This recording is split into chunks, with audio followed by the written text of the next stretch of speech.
Às vezes, as cidades escondem segredos que nem mesmo o tempo ousa apagar. Londres, no final da década de 1960, vivia uma atmosfera pesada de crises sociais, medo da violência urbana e uma juventude inquieta buscando significado em meio ao caos. Mas no alto da colina de Highgate, uma sombra mais antiga e mais sombria que todos os problemas da modernidade pairava sobre as pedras cobertas de musgo e os túmulos esquecidos de seu cemitério. Ali, no coração da noite, começou a se espalhar um relato que logo se transformaria em um pesadelo coletivo. O do vampiro de Highgate, o cemitério. Construído no século XIX, sempre foi imponente, com seus portões de ferro ornamentados, mausoléus góticos e criptas profundas que pareciam engolir a luz da lua. Mas com o tempo, foi abandonado à degradação. As árvores cresceram tortuosas, raízes romperam sepulturas e estátuas de anjos caíram de seus pedestais, cobertas por eras escuras. Muitos diziam que era impossível andar por aquelas vielas estreitas de túmulos sem sentir um arrepio que nascia no estômago e subia até o pescoço. Havia um silêncio anormal no ar, quebrado apenas por corvos e pelo vento que soava como lamentos. Era como se o cemitério fosse um ser vivo, adormecido, mas vigilante. No inverno de 1969, relatos começaram a emergir. Jovens que se aventuravam pelo cemitério voltavam transtornados, jurando ter visto uma figura alta, esguia, de olhos vermelhos faiscantes. Era sempre descrita como uma presença que não caminhava, mas deslizava entre as lápides, envolta por uma sombra mais densa do que a própria escuridão. Alguns a chamaram de espectro, outros de demônio. Mas à medida que corpos de animais eram encontrados drenados de sangue nas redondezas, a palavra vampiro se espalhou com a mesma rapidez que o pavor.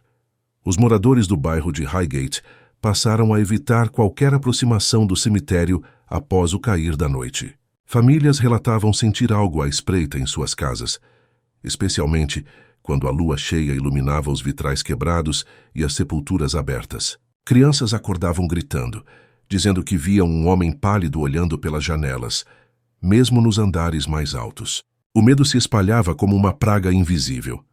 Entre os primeiros a tentar compreender o que acontecia estava um grupo de jovens ocultistas, fascinados pelo sobrenatural. Reuniam-se nas criptas abandonadas, acendiam velas negras e recitavam rituais de invocação. Diziam querer entender o espírito que vagava por ali. Mas poucos voltaram a ser os mesmos depois dessas experiências. Um deles, encontrado dias depois próximo à entrada do cemitério, tremia sem parar, incapaz de articular frases completas. Apenas repetia entre soluços: "Ele acordou. Ele acordou." O rapaz nunca mais se recuperou, sendo internado em uma instituição psiquiátrica, onde gritava todas as noites, pedindo que não o deixassem sozinho no escuro. Foi nesse clima de terror que começaram os desaparecimentos humanos. Primeiro, uma jovem que costumava atravessar a colina para chegar mais rápido em casa. Seu corpo nunca foi encontrado. Depois, um homem que trabalhava como vigia noturno. Apenas seu casaco ensanguentado foi achado, enroscado nos espinhos de uma moita próxima ao portão. A polícia tentou encobrir, dizendo que eram coincidências em uma Londres já marcada pelo crime. Mas os moradores sabiam. Aquilo não era obra de ladrões ou assassinos comuns. Era algo mais sombrio, mais antigo, mais paciente. A cada noite novos relatos surgiam. Pessoas diziam sentir um peso sobre o peito enquanto dormiam, incapazes de se mover. Algumas afirmavam que, ao abrirem os olhos, viam um rosto cadavérico curvado sobre elas, com dentes longos prestes a perfurar a pele. Marcas estranhas começaram a aparecer em moradores. Pequenos cortes no pescoço, pele esbranquiçada, olheiras profundas, como se a vitalidade fosse drenada aos poucos. Médicos não conseguiam explicar, mas todos os sinais apontavam para uma única direção. Algo estava se alimentando naquela comunidade. Os jornais londrinos começaram a cobrir o caso, mas sempre de forma sensacionalista, entre zombaria e exageros. Entretanto, os que realmente moravam em Highgate não riam. Para eles, cada noite era uma batalha contra o desconhecido.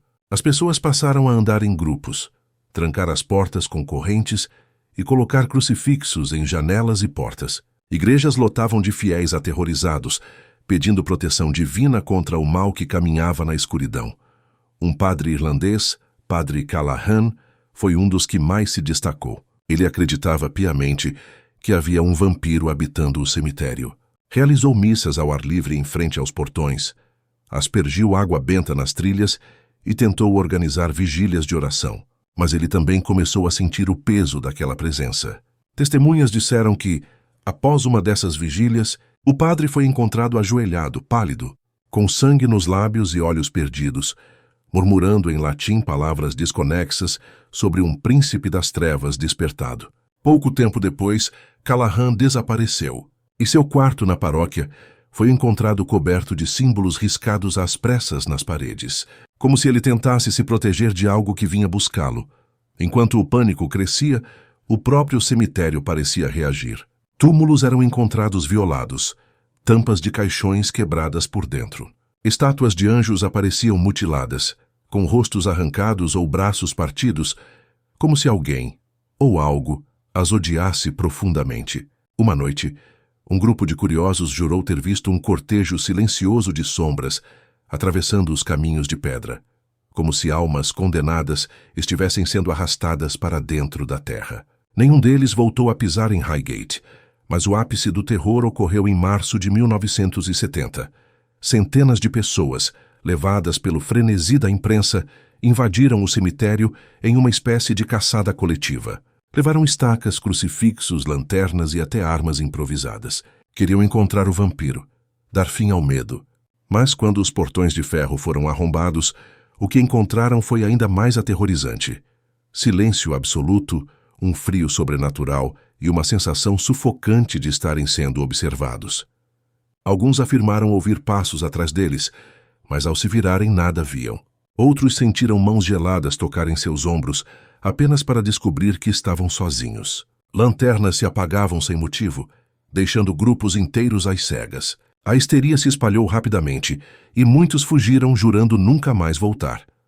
Porém, um pequeno grupo permaneceu e chegou até uma das criptas mais antigas, escondida atrás de eras espessas. Ao abrirem a pesada porta de pedra, um odor de decomposição tomou o ar.